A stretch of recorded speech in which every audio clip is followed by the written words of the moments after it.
So welcome everybody, thanks for being here.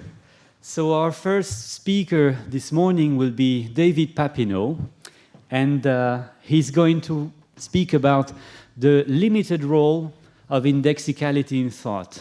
Thank you, David. Thank you for the introduction. Thank you to the organizers, Francois and Marianne. I'm very pleased to be here. It's a very interesting workshop. The limited role of indexicality in thought. So here's a quick introduction. I'm going to explain how Francois and other philosophers have been seeking recently to replace senses as an understanding of the components of thought with vehicles or files. And I'm going to say this is an advance, but I want to disagree with people who've been developing this approach insofar as they are inclined to type the vehicles more finely than reference. I want to argue we can do without indexical files or demonstrative files or modes of presentation. We can do everything just typing by reference. And then at the end I'll row back a bit and I'll say there's a specific area of cognition where we do need indexical elements. This is very much in line with Perry, essential indexical, and I'll explain how that comes in, but I'll point out it has nothing to do with the persisting structure of mental files. So that's the overview. Here's a plan, introduction, doing it out senses, typing concepts, multiplying concepts beyond necessity. Do we need that for explaining reasoning? What about frequent indexical expressions in language? What about referring to times and places? I'll then talk a bit about dynamic modes of presentation, what Francois talked about yesterday, and then I'll come back to the general conclusion. So I thought a bit about how to start off this talk, how to set up the issues, and I realized the right way to start, as always, is with Frege. We're going to depart from Frege quite quickly. Mark Sainsbury's expression, departing from Frege, but let's start with him. And as you all know, Frege took thoughts to be composed of concepts which fix truth conditions. Now, maybe in some translations of English he took thoughts to be composed of senses of concepts, but let's just speak in the way that comes more naturally to us. Thoughts are composed of concepts. But he also thought, standard, that thoughts, concepts are individuated not just by reference, but by what they're about, but also about the way they present those references, their senses. And he took this to be forced on us by Frege cases, what everybody refers to as Frege cases. Somebody thinks that Clark Kent is in the office, doesn't think Superman is in the office, even though Clark Kent is Superman. So for Frege, the concepts here schematized by A and B have different senses. Okay. As I said, many recent philosophers want to deal with Frege cases differently. Let's not bring in senses, some extra layer of semantics. Let's just think about the vehicles of representation. Think language of thought, words in the language of thought. I mean, we don't have to worry about ontology too much, but the idea is that they're syntactic, non-semantically innovated objects, which are the vehicles of representation. They're the things that refer. And we can think of these vehicles, files, concepts, as particular persisting objects. And they're peculiar to subjects. So I have a vehicle for thinking about Paris. You have a vehicle for thinking about Paris. These are different particular persisting objects. And anybody who has such a vehicle of thought, their vehicle will be associated with a body of information. I have a lot of information, well, not that much, but quite a lot about Paris. So do you. So associated with this vehicle of thought is a body of information which will grow over time. Maybe sometimes it will shrink as we forget something. So that's the picture developed by Francois in. Hi, Paul. Hi.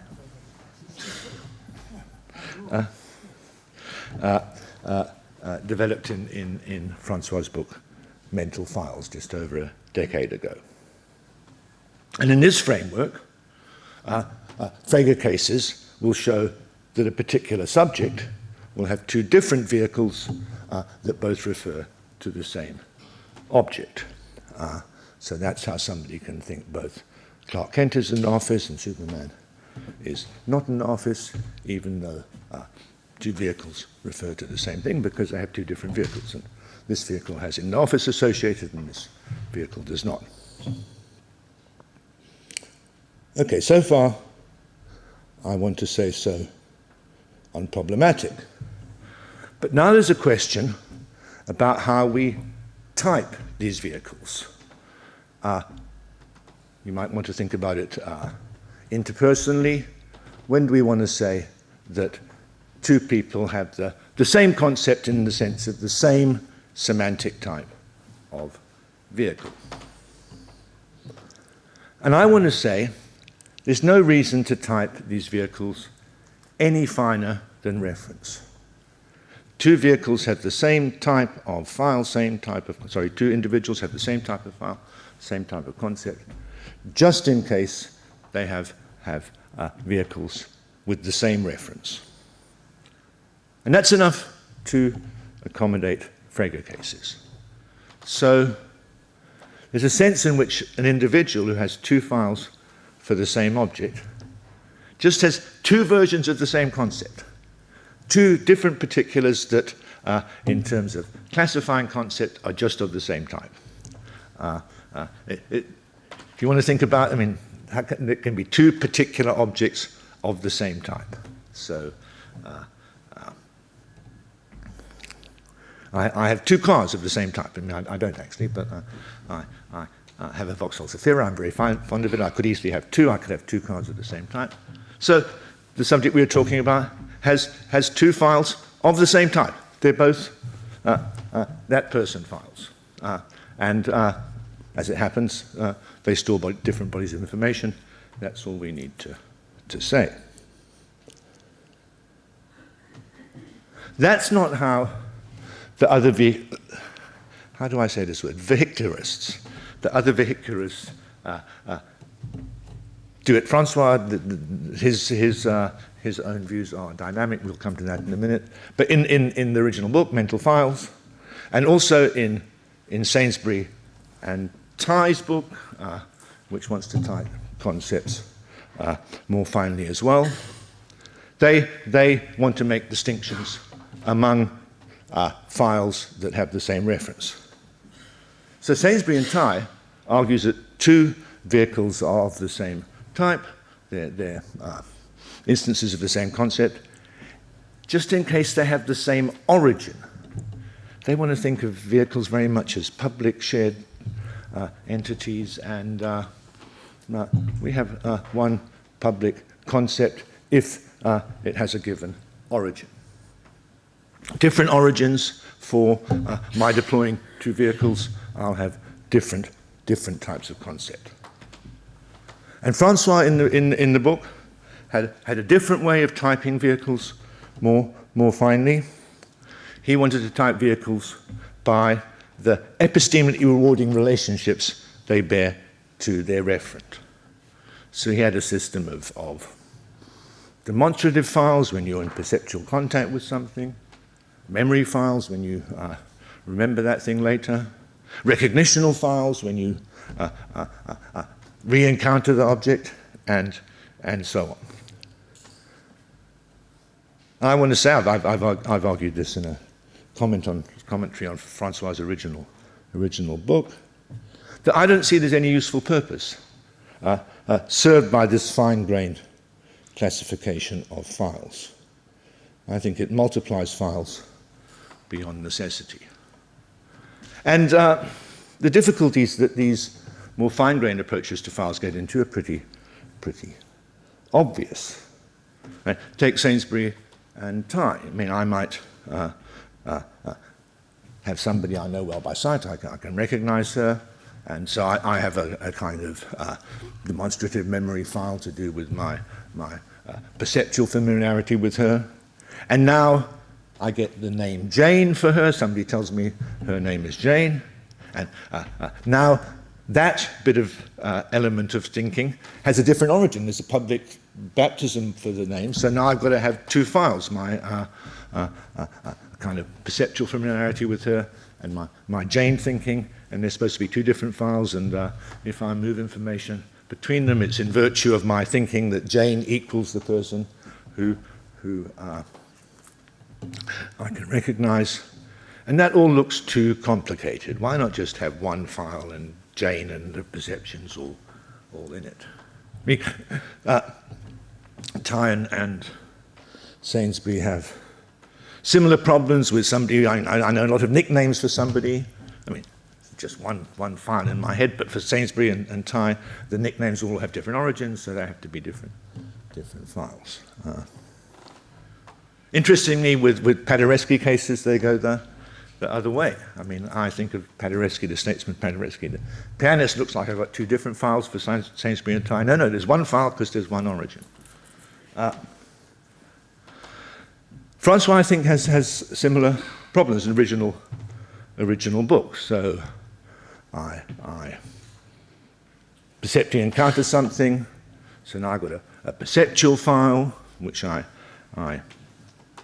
the time I acquire some information about the person, and then later on I remember the person, and now my acquaintance with the person is through memory, so it's a different file, different epistemically rewarding relation.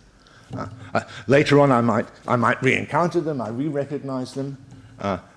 Another file, a recognitional file, but somehow you've got to get all the information that I have in all the files to be in all those files, and so there's a lot of transferring of information going on, and it all looks very complicated to no good purpose.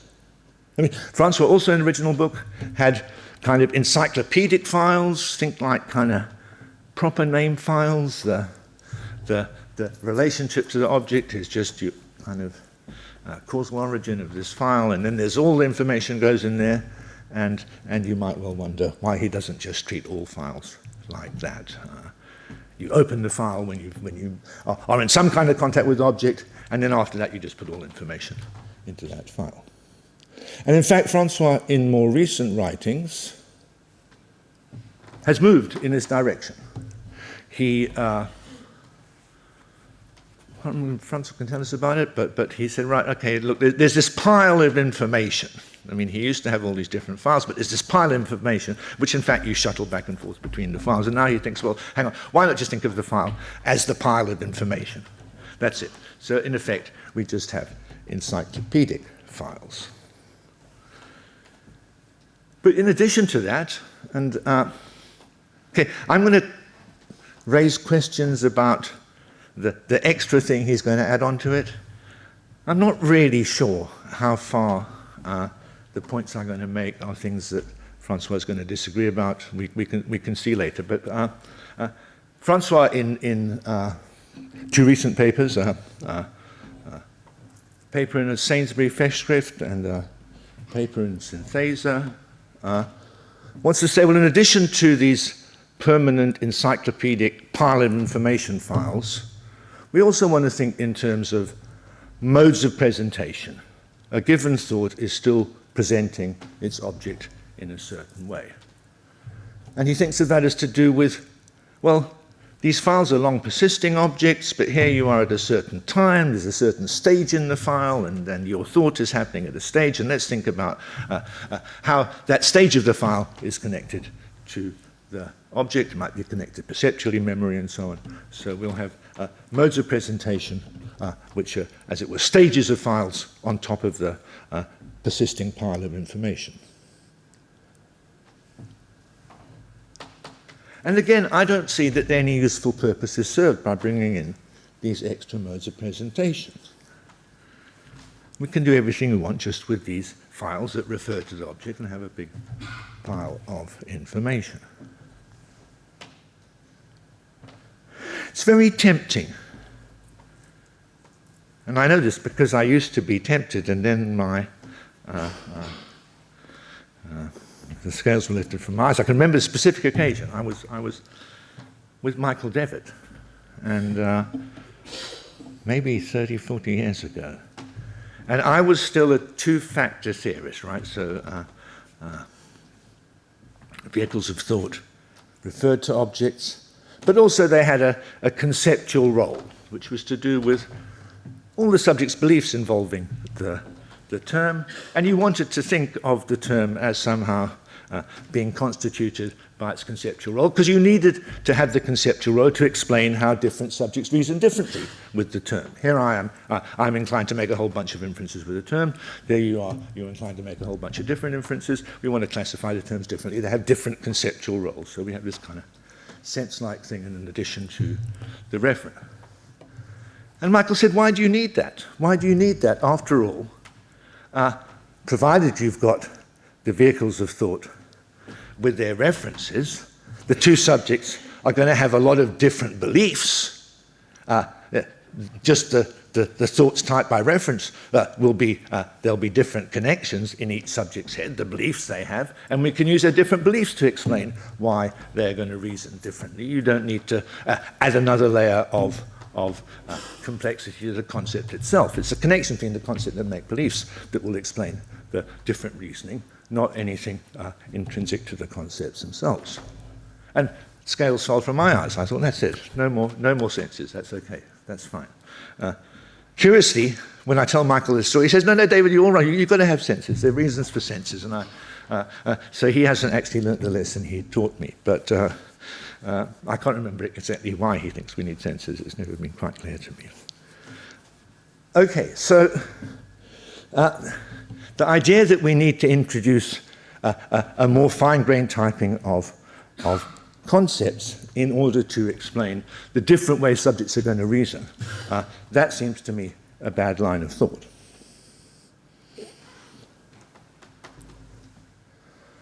What about the many cases where people seem to make indexical or demonstrative judgments? I might think that woman, I point to the woman, that woman is going to be running in the Olympics. Or I might say, you know, that glass over there has wine in it. I mean, not a great example. Let's suppose the glass, that cup has wine in it. You can't see into it. And of course, people do make statements like this all the time. But we shouldn't be too quick to infer from the fact that people use indexical or demonstrative constructions to express their thoughts, that the thoughts themselves must involve indexical or demonstrative elements. And it doesn't take much reflection to show that that inference is generally invalid. And I don't know if I'd accuse anybody here of this mistake, but, and in fact some people here have explicitly disavowed the mistake. David second from last talk, last night, made this clear.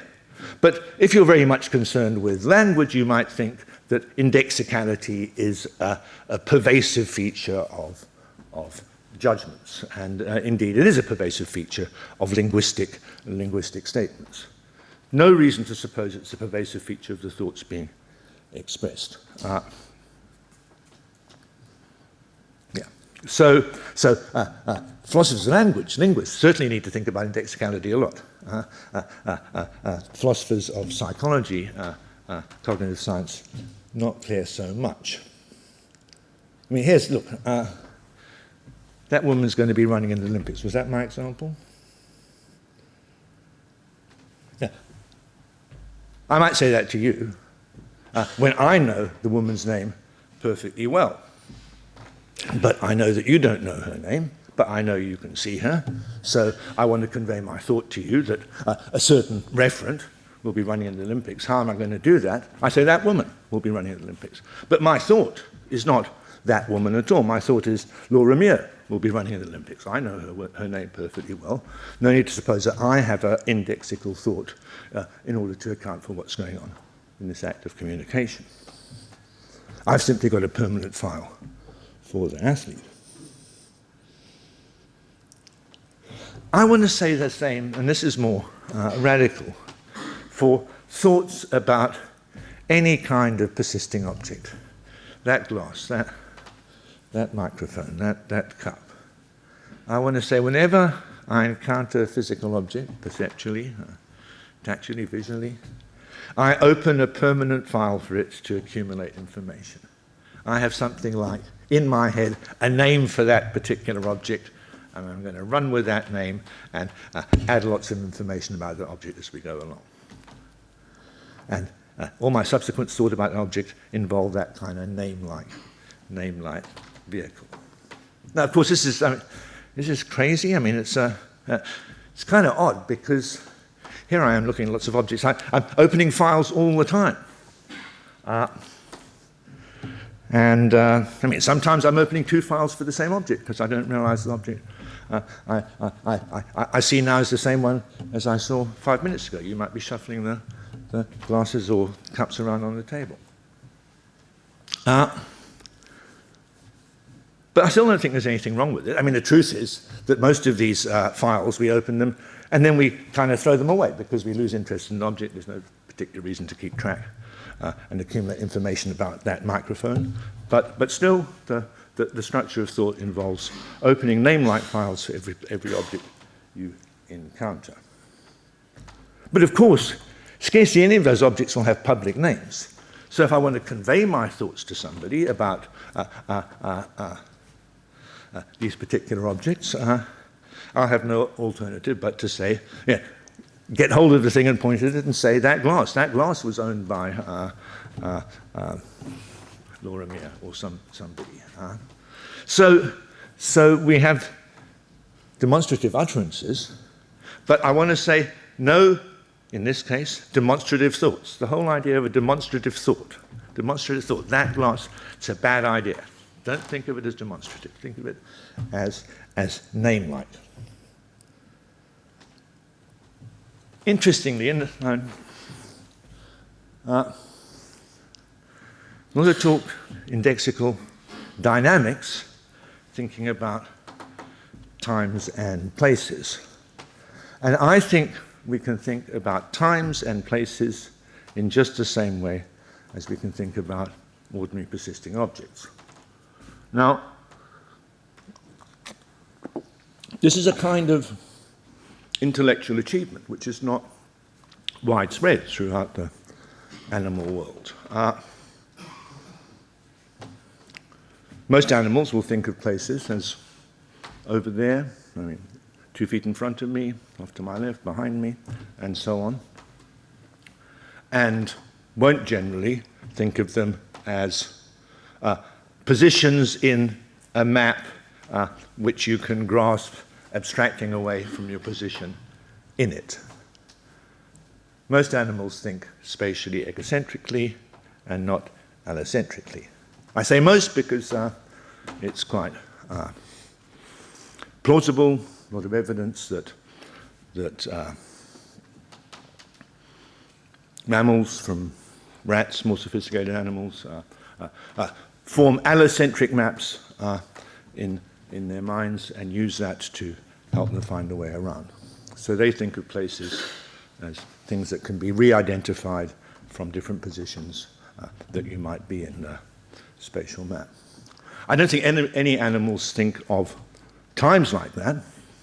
It's a rather distinctively human achievement to think of times as laid out on another dimension where you think of things being arranged in that dimension independently of your relationship to them. And you might well wonder why humans do think of times in that way, because it's not obvious what the payoff is.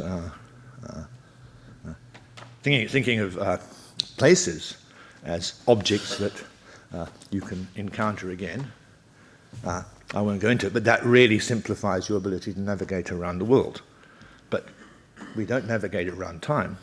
We don't move in that kind of way around time. I mean, it's natural to think like that, but it's a mistake. So why do we think of times as arranged in a map that's independent of our location in that map? But we do. And we think of places and times, we can give them names, their compass bearings or their date. And so I think we will often have permanent encyclopedic files for places and times, and we'll think about them accordingly. Now,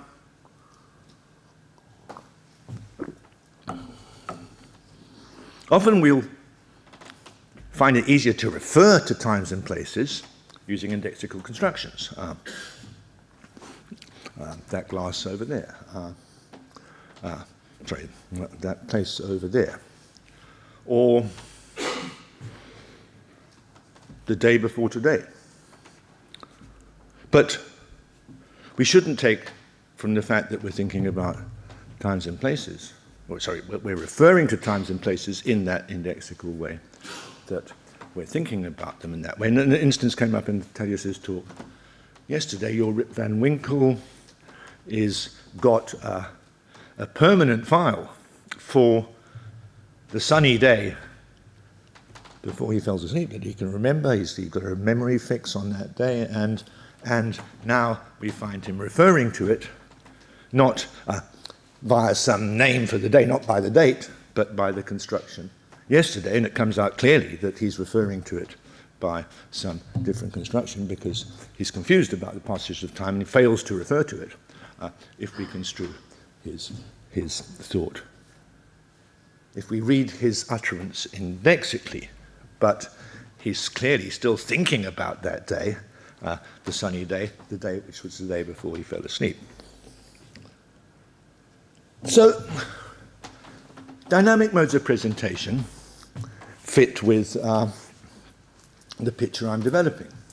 So dynamic mode of presentation we had is, here's somebody says, yesterday on Monday, today is hot, and says today, that yesterday was hot, and we're all happy with the idea that, following Frege's suggestion, that there's just one thought here that's being expressed in two different ways, because we're using this kind of indexical construction to refer to the object, which in thought we just name as that day.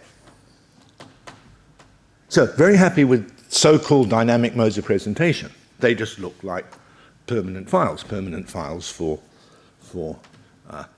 times. But what I'm not clear about is why we need any other kinds of modes of presentation. Do we ever need non-dynamic modes of presentation? Something other than permanent files to account for the contents of thoughts? I don't see why. And in François' talk yesterday, all the examples where we can't see a subject as redeploying such a dynamic mode of thought, and we need to multiply separate today's thought on Monday, yesterday thought on Tuesday, different modes of presentation because a confused person might be a Frege case with respect to these kinds of elements of thought. All those cases were cases where the subject had lost track of things. They didn't realize that yesterday was Friday. Or, different example, you've got a wasp and it's flying around and you've got that wasp file and now here's a wasp flying around and you haven't kept track, you don't know it's the same wasp, so now you have to have, you can't have a dynamic mode of presentation of this thing precisely because you've lost track of it, and from my framework, precisely because you've now got two permanent files. So the cases where the dynamic mode of presentation breaks down are precisely the cases where you have two permanent files, so still you don't need anything beyond the files to understand what's going on. Now, maybe François doesn't disagree with this, but I'm just curious about why the modes of presentation are needed. Okay, finally, the bit where I row back a bit.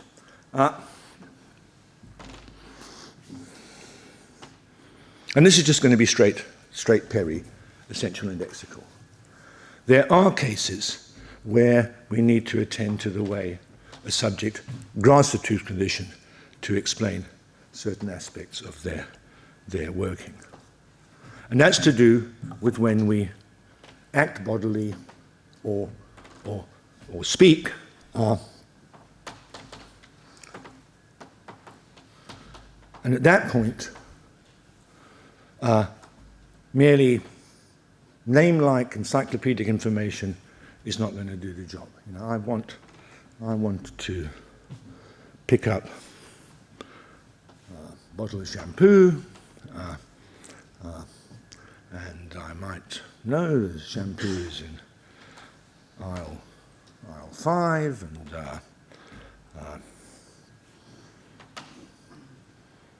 but I'm not actually going to be picking, that's not going to get my motor system working. My motor system needs to know that the bottle of shampoo is over there, is grabbable. And so when cognition issues instructions to the motor system, it needs to trade in such elements of thought as over there, 3 feet away, grabbable. And the same, I won't go into the same applies to the speech production system when it's going to make indexical utterances. And here we do really have a character-like element of thought. This element that the motor system needs over there is a repeatable element that's deployed on different occasions of use and doesn't fix a referent except with the help of a context. And so if we want to explain bodily actions and also indexical utterances, we need to think of the motor system or the speech production system being given information by cognition in general that includes an element that's essentially indexical. It's in a position in relation to you. But what I want to say about these elements of thought is they're in no way file-like. There's no question of this reusable element of thought over there being used to accumulate information about an object. You can't accumulate information into the file over there because which object? Different objects are going to be over there on different occasions. There's no particular object attached to this reusable element of thought over there.